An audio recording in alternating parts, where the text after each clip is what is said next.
I'm just like, I feel like when my energy's right, when my body's right, I'll be fine. You know, Yes. the energy's been off in the world Yeah, recently, so you I know, feel you things on are that. starting to return to some sort of normalcy, whatever that is.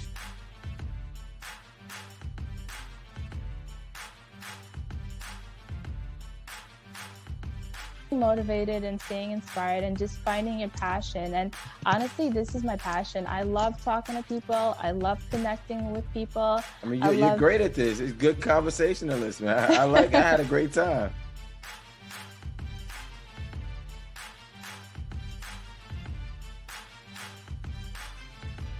But honestly, through my art, that's all I really want to do. Like I always say, I want to inspire, empower, enlighten, and educate.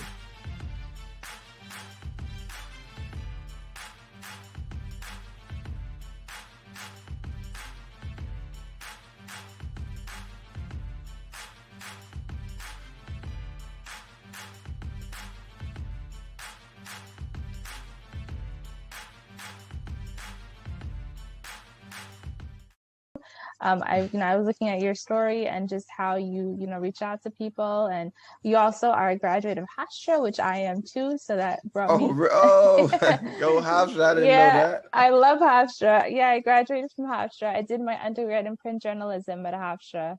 Okay, cool. Yeah, Yeah, man.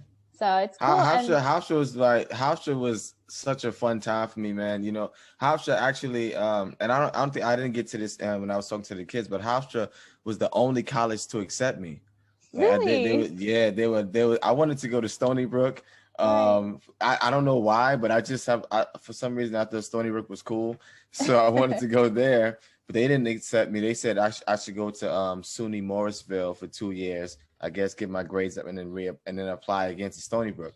But Hofstra accepted me through this the NOAA program, New Opportunities at Hofstra, Nice. and they gave me a 5-year scholarship. And once I got that, I was like, this I'm gonna maximize my time at this school because they gave me 5 years to get a degree, and I don't have to pay anything. And they were the only school to give me a shot. So when I got into Hofstra, my first 3.5 years, I was an accounting major. So I had done a play in high school once, and I had done one play before high school, but other than that, I hadn't acted. And I was always good with numbers, good with math and business and things like that. So I went into Hofstra just with that mentality. I didn't go into it thinking I was gonna act at all or do Right, anything creative because that was just a summer, one right. semester in high school. But 3.5 years, and then after a while, I started failing classes. I started not wanting to go to classes. It was all boring to me because I did that. That wasn't my passion. That wasn't my purpose. I was just doing Right. it because it was something I was good at. But I knew for the rest of my life, I didn't want to do that. So I had my aunt actually got me an internship in 2007 for Coach. The handbag company. Yes, yes, Yeah. yes. So I mean, Coach is still popping. I guess it's still all right. Yeah, it still is. But I had an internship with them in their accounting department and like the Right. internal audit department. And honestly, that was like the I don't know, some of the worst 6 weeks of my life. I can't see myself behind a desk crunching Oh, numbers, I doing hear you. spreadsheets, all of that stuff. It wasn't the people, it was just me. Right. I You're didn't destined for feel more. Right. exactly. I wasn't fulfilled. So when I went back to Hofstra in the fall, my girlfriend at the time, she was an actress, and she was like, "Why don't you take an elective, see if you want to." Yeah. So I went back. I took an elective in the spring, in the fall, and then by the spring, I had declared in my major, and then I got my degree in a year and a half Wow, in that's drama. an amazing story. I mean, first of all, that you started in accounting, because to me, that's like one of the most boring fields ever. Oh No my! Who are offense you to telling? anybody out there. No offense to the accountants out there. So Yeah, I man. I can't mean, I see you love as an it. accountant. Oh my gosh. And I just, it was because it was like, what could I maximize in terms of a job Right, with something that I love? And I love numbers. So I'm like, right, numbers, accounting, it went hand in hand, but it right. it didn't after a while. I could imagine. Well, you definitely have a great journey that you started. I mean, with your acting career, I know right now you are in WuTang, the American Right. Saga on Hulu, which I started watching last night. So I got up to like 3 episodes. It's a great show, let me tell you. I It's mean, I really grew up with good. WuTang, and learning about their humble beginnings is awesome. So how was that Yeah, man. experience for you and being invited to do that show? That must have been a really awesome thing for you to happen. Oh yeah, and for that audition, usually for well before the pandemic, we would have to go in and go in the room with casting directors and audition face to face. Right. I actually booked Wu-Tang. I auditioned from my living room in Oh, Brooklyn at the time. nice. So yeah, I had the audition. I sent it in, and it was a couple of lines. And then a lot of times, if you do hear back, you may get put on hold or you may book the job. But most Right. of the time, you don't hear back at all. So after it had Mm, some time had passed, and it's like, okay, that was one audition that I didn't get. It right. happens. That's just the nature of Yeah, the industry I'm in. absolutely. But then out of nowhere, I got a call and said, "Oh, you booked it and you film tomorrow." I was like, Right. "Oh, okay, so let's do it." Nice. And we filmed out in Long Island Oh, at a record store in Long Island. So that was my first like little trailer experience. So I called my friends and I was like, "Yeah, I'm in Long Island right now." And I know they lived out there, so uh two of my boys and his wife came out to visit me in the nice. trailer and like spend some time with me up there. And then we filmed. The cool thing about that Wu-Tang episode was that I think they had about 3 or 4 scenes, but every scene was one long shot. So when you see it, you'll have a 3 or 4 minute shot where there's no edits in it, and the camera it literally goes in through blocks and houses into it's crazy. Like, Oh, so if you mess one nice. thing up, you start back at the beginning and then you take the Right. whole shot again. But to do something like that, and a female directed it, Tara Weir, it was dope And experience, I and the know actors were RZA and dope. Method Man too were part with directors in it, right? Yeah, RZA was a executive producer on it. Method Man, I actually got to work with him in Godfather of Harlem, and we spoke about Yeah, that. I saw that. Yeah, we spoke about his involvement with it, but RZA was more so hands on in EP and the Wu Tang project. Nice. Yeah, no, it's an amazing project, an amazing story to be a part of. Yeah, Congratulations for that. Where in Long Island? thank you. Because I'm a Long Island girl, born and raised. Oh, really? Where? Oh my gosh, I'm trying to think. My It's probably boy. out east because when I was Oh, looking at it's some of the, far. Yeah. yeah, I figured that as I was looking at some of the scenes last night and some of the first couple episodes, it seemed like it was a really nice area, out So east so probably. my boy works in so I forgot about that. One of my boys came by himself because he was at work. He was a teacher. He Right. came on his lunch break to say what's up to me, and then he left. Nice. But he works at Wyandanch High. So Oh, what are the Wyandanch. Okay, cities so that, around there? What I mean yeah. cities. What are like the boroughs around there Yeah, so that's around more like Wyandanch? Suffolk County. I'm in Yeah. Nassau County, but that sounds like Suffolk County, which there's Oh yeah, it lots was of definitely land. out in Suffolk. Yep. Nice. Nice. Hmm. And yeah, and then I know you mentioned The Godfather of Harlem, which is Forrest Whitaker's show, right? It's on Yeah. Epix. Yeah, man. The, That experience. I mean, Forrest Whitaker is, I mean, one of the greatest of all amazing. time. Right. Just to be able to want to have a couple of scenes with him. Right. But the better experience is just being able to talk to him outside of that. But in between the scenes and listen to stories about when he was starting and when Right. the type of movies that he was doing, and him even talking about up to date current stuff. Like it's and then going right and snapping right into character. That's just he's a beast, man. Yeah, no, That's a definitely. beast. I Yeah. watch a lot of his stuff and he's really good. But I mean, Oh so you yeah. mentioned before about, being in the midst of the pandemic, and I just want to hear your take on that. I mean, how were you as an actor, as a filmmaker, as a stage performer, how were you thriving in the midst of the pandemic and trying to make it all work? Yeah. I mean, I'm a part of this sketch comedy group, Christian Hmm. sketch comedy group called Church of Laugh, and I'm really good friends with the director of it. And we talked a few times throughout the pandemic, and I was telling him I wasn't feeling creative at all. I had Right. no desire to do anything. People would, I mean, even like if I got approached to do a podcast or this podcast this time last year, I would have turned it down. Uh, I had no desire to do anything, and I don't know why that was happening. I mean, I know I'm a creative person, but Mhm. whatever was going on in the world, I got off social media I was off for about 8 or 9 months. Wow. I wasn't posting. I wasn't auditioning because Right. studios were closed, and yeah, I forget what it was that inspired me to get back working. I can't Mhm. remember at this very moment, but it took a Mhm. while. It took a while, Right. and the first job I did take was Godfather, and Godfather was a show that I had watched in its first season, and I Right. was like, man, I would love to be on a show like that because I love period pieces. Right. So and it's set in in the '60s, but other than that, I really had no desire to do Right. anything. And that's an interesting perspective that you come on with that, because can you imagine for other people, like young children or people facing chronic illness or disease, or who have anxiety and depression and during that time? So it's interesting that you're saying how you lost your zeal to be creative or to Right. even want to work. So so you said you got inspired by watching The Godfather and just trying to get back into the mix of things, which is amazing. At least at least you found the inspiration to get back into work. Yes, I mean, the auditions started to come in, and I would do them, but I wasn't really.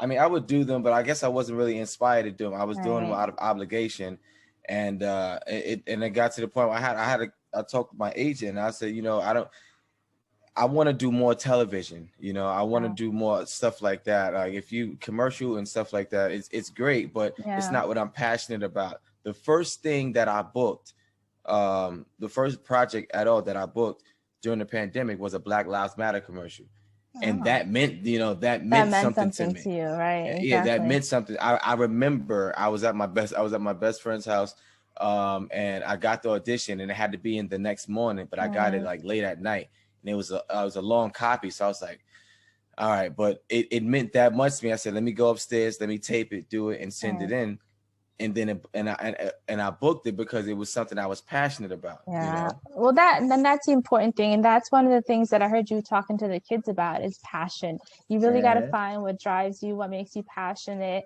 And I know then that's what stuck out to me when you were telling the kids, when you're choosing a career, find something that makes you passionate, that gives you Right. that zeal to want to go to work every day. And that's great that you were able to find that passion. Yeah, my whole I mean on my website or even hashtag or whatever it is, my whole thing is maximize your potential, I saw that. and Yeah, I was going to ask you yeah, about that. I just recently I was honored to give it like a commencement speech for a program at BMCC, and I was telling the students, that's what it's all about. Whatever space that you're in, I Mhm. mean, just make sure that you have faith in yourself. Make sure that you do the work so Right. you belong there, and then when you're in that space, maximize it. Right. Because you're equipped with the tools to do it. So now that you have something to do, now that you have something that you're Right. passionate about, maximizing that space. So that's all I try to do. Like I act because I like it. It's Right. fun. It's fun to me. You And you're know. great at it. I mean, I appreciate I You appreciate bring that. you bring it to life on screen. I mean, I was watching some of your stuff, and you definitely bring it to life on screen. I know you're also Thank going to you. be featured in the upcoming, I think, BET, right? American Soul. American Soul, yeah, it's actually out now. I'm in an episode which was dope. I got to work with DC Young Fly, and a lot Oh, of people don't even nice. know that and I put a picture up, but him in that wheelchair, he plays Sly Stone in the episode. Oh, wow. So I got a chance to work with him. The brother Stinkwall Walls, who plays Don Cornelius. I mean, that was a really dope experience. We Yeah, shot no, that in Atlanta, yeah. So that was well, really cool. well, it definitely seems like you're climbing heights and you're meeting all your goals and achieving, which is awesome. I Trying, mean, sister. I'm trying. I saw on your website that you had a quote. I think it was be strategic, be consistent, be fearless. I love that. Indeed. What is the thought process behind that? Because I love that quote. Listen, man, because if you're steadily doing something, but you're not getting anywhere, Yeah. then that means what's that? That's the definition of insanity. You're doing the same thing over and over, Right, getting the same right, result. So the consistency, but there has to be strategy in that consistency, right? right, So keep doing it. That doesn't mean you got to stop doing it. Keep doing it, but go about it in a strategic way. And while you're doing that, you can't be afraid to take risks. That's the right. fearless part. If you're afraid to take risks, you may never may never break through to that blessing. Right. So keep doing it. Be strategic about the way you do it, and don't care about failing. Failure is just a part of the process. Right. And then you'll eventually meet your goals. Right. No, that's awesome. And I love the way that you, again, spoke to the kids and you inspired them.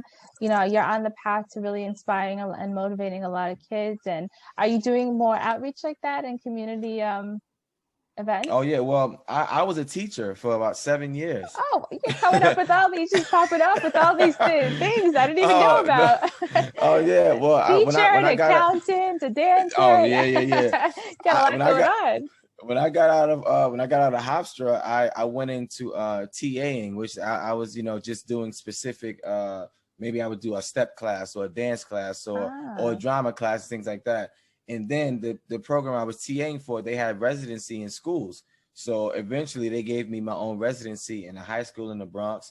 So I was teaching in the Bronx during the day, and then after school I would go and run an after school program in Gramercy Park. So I had everybody from kindergarten to 12th grade, like every day. Nice. For about 5 So years. you connect. Yeah. That's how you connected so well with the kids. Oh yeah, I love kids. I love it, man. Nice. And I know you were talking to them about I guess you got your start sort of like in playwright, right? Things like that on stage. Like on stage. Shakespeare and things like that, which is pretty awesome. How was that experience? My first play. So I started out as a dancer, and then my mentor, he was like, it was a group of us who used to dance going around New York City.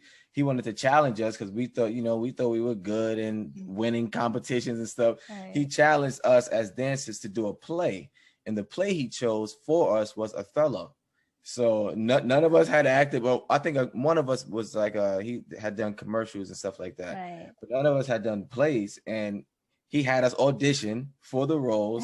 It just so happened that, and I had I booked the role of Othello, I guess, nice. In the play. So right. So he turned Othello into a musical because he used our dancing abilities, added some music to it, but we stuck to the language of Othello. And at 16 years old, that was my first play, Othello, at the Henry Street Settlement in New York. Oh, nice. That's awesome experience. You've come a long way. You've done a lot. You got a lot of experience under your belt.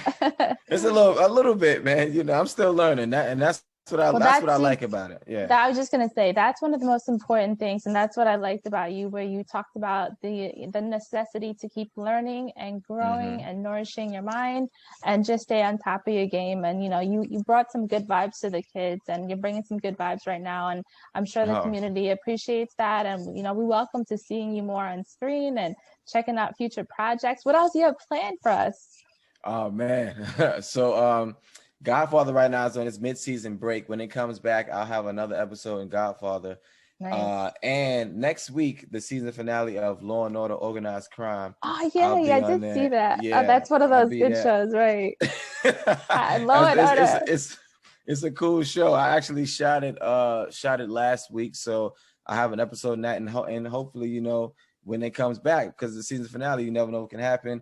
Right. Hopefully, we can do some more work on there, but And this summer, I just have some plays lined up because theater is my first love. So, I'll be doing a couple plays. I'll be doing 12th Night in Connecticut and possibly some other stuff. We'll see what happens. Nice. Well, we look forward to hearing more from you and seeing more from you.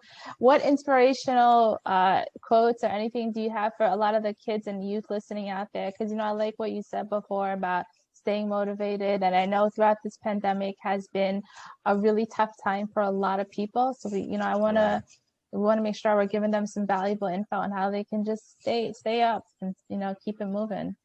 Yeah. I mean, and it's something that was ingrained in me, and coming to Hofstra and the NOL program. They always use this Frederick Douglass quote because the program is during that summer program is pretty tough, and it's if there's no struggle, there's no progress.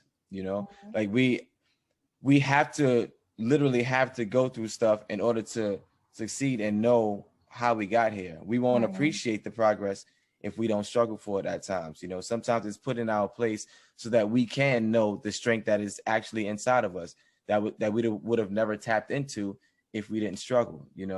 So this pandemic, it has been a struggle for a lot of people. For me, it could be creatively, it could be emotionally, it could be, whatever it is. But on the other side of that is we made it through. So we know we're strong enough to make it through tough times. And now the progress is on the horizon for all of us. So if there's no struggle, there's definitely no progress. Love it. Thank you so much. Chatting with Lamar Cheston. Check him out. He'll be featured on a lot of new stuff coming out. And thank you. Thank Perfect. you so Yes, much ma'am. for chatting with Thank us you. this morning. And we appreciate your time. No problem.